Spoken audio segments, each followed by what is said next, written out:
Shalom teman-teman, salam sejahtera untuk kita semua. Puji Tuhan, hari ini kita diberi kesempatan oleh Tuhan untuk kita kembali mendengarkan firman Tuhan. Kita akan mendengarkan firman Tuhan hari ini. Kita akan baca di dalam Yohanes pasal 21, ayatnya yang ke-20 sampai ayatnya yang ke-23. Bagian firman Tuhan ini saya akan membacakan untuk kita semua. Di atas perikop, murid yang dikasihi Yesus. Ketika Petrus berpaling, ia melihat bahwa murid yang dikasihi Yesus sedang mengikuti mereka, yaitu murid yang pada waktu mereka sedang makan bersama, duduk dekat Yesus dan yang berkata, "Tuhan, siapakah dia yang akan menyerahkan Engkau?" Ketika Petrus melihat murid itu, ia berkata kepada Yesus, "Tuhan, apakah yang akan terjadi dengan dia ini?" Jawab Yesus, "Jikalau aku menghendaki supaya ia tinggal hidup sampai aku datang, itu bukan urusanmu. Tetapi engkau, ikutlah aku." Maka tersebarlah kabar di antara saudara-saudara itu, bahwa murid itu tidak akan mati. Tetapi Yesus tidak mengatakan kepada Petrus bahwa murid itu tidak akan mati. Melainkan, "Jikalau aku menghendaki supaya ia tinggal hidup sampai aku datang, itu bukan urusanmu." Demikianlah firman Tuhan. Berbahagialah setiap kita yang membaca, merenungkan, serta melakukan firman Tuhan dalam kehidupan kita tiap-tiap hari. Tema kita hari ini adalah diberkati karena dekat dengan Yesus. Banyak orang yang lebih mengutamakan berkat Tuhan daripada dekat dengan Tuhan. Padahal seharusnya dekat dengan Tuhan adalah hal yang terutama, karena itu merupakan kunci berkat. Melalui bagian firman Tuhan ini, kita akan melihat 3 tokoh penting yang dapat memotivasi kita untuk senantiasa hidup dekat dengan Tuhan agar diberkati. Tokoh yang pertama adalah Yohanes. Dia adalah pribadi yang berorientasi pada Tuhan. Di ayatnya yang ke-20 menyampaikan tentang murid yang dikasihi Yesus, yakni Yohanes sendiri sebagai penulis kitab. Dalam frase selanjutnya nampak bahwa Yohanes adalah pribadi yang senantiasa memilih untuk berada dekat dengan Yesus. Ada 2 alasan mengapa Yohanes memilih untuk dekat dengannya. Pertama, dengan duduk dekat Tuhan, ia dengan leluasa dapat berbicara kepada Yesus. Dan kedua, dengan duduk dekat dengan Tuhan, ia dapat dengan jelas mendengarkan suara Yesus. Dapat disimpulkan bahwa dekat dengan Tuhan menghasilkan relasi yang intim dengannya melalui berbicara dan mendengar. Teman-teman yang dikasihi Tuhan, apakah orientasi hidup kita adalah Tuhan? Ketika kita duduk dekat dengan Tuhan, maka relasi yang intim akan terjalin dan akhirnya dapat terbangun orientasi hidup kita, yakni Tuhan. Relasi dapat terjalin melalui berbicara dengan Tuhan di dalam doa kita dan juga mendengarkan firman-Nya. Hidup dalam relasi yang intim dengan Tuhan merupakan sebuah pilihan.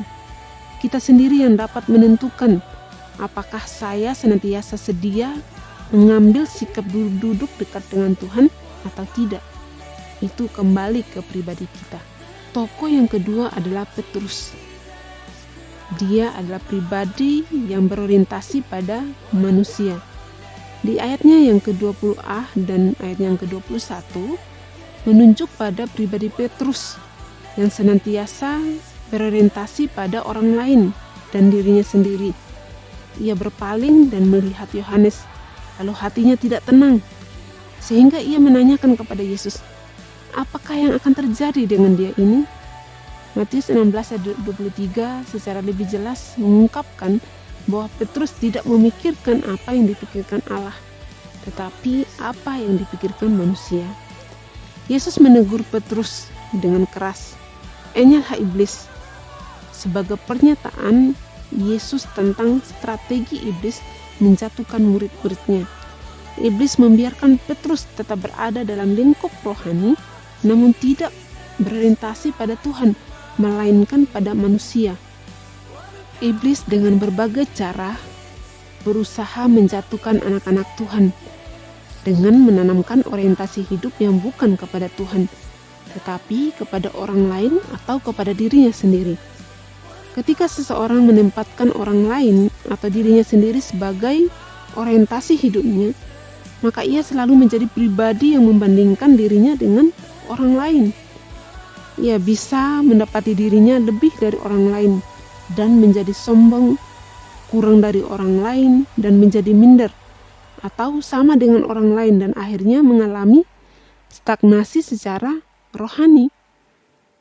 Pribadi seperti ini selalu memikirkan apa yang aku dapatkan ketika aku dengan Tuhan dan bukan memikirkan apa yang dapat dilakukan bagi Tuhan. Iblis membiarkan kita melayani dan mengambil bagian dalam persekutuan rohani. Namun, ia membuat orientasi hidup yang bersifat fana dan bukan yang bersifat kekal. Tokoh yang ketiga adalah Yesus. Dia adalah pribadi yang memberi penilaian terhadap orientasi hidup. Di ayatnya yang ke-22 menunjukkan penilaian Yesus kepada murid-muridnya. Ia menyampaikan, "Itu bukan urusanmu." Sebenarnya merupakan sebuah teguran bagi Petrus yang senantiasa membandingkan dirinya dengan orang lain, yakni Yohanes dalam konteks ini. Dilanjutkan dengan, "Tetapi engkau ikutlah aku," merupakan ungkapan kerinduan hati Yesus kepada Petrus tentang relasi pribadinya dengan Tuhan. Inilah hal yang terutama dalam hidup. Teman-teman yang dikasihi Tuhan, pada bagian ini kita dapat memahami bagaimana standar penilaian Tuhan, yakni ia tidak berkenan jika orang percaya berorientasi pada manusia, tetapi ia merindukan agar kita memprioritaskan Tuhan dan relasi dengannya lebih daripada segala sesuatu.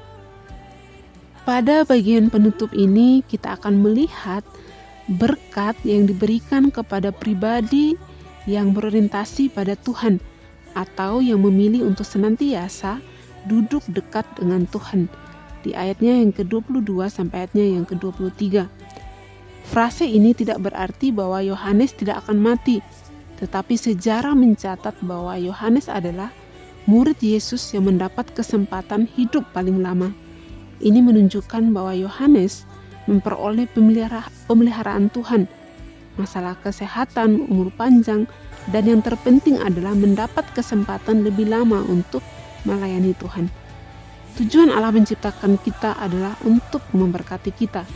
Namun siapakah yang dapat memperoleh berkat itu? Dialah pribadi yang mengambil keputusan untuk senantiasa dekat dengan Tuhan. Dekat dengan Tuhan melalui doa pribadi, doa bersama, dan lebih khusus juga yang membaca dan merenungkan firman Tuhan serta melakukan dalam kehidupannya tiap-tiap hari. Biarlah firman Tuhan hari ini Roh Kudus memampukan kita untuk kita melakukannya dan kita hidup untuk terus dekat dengan Tuhan. Tuhan Yesus memberkati.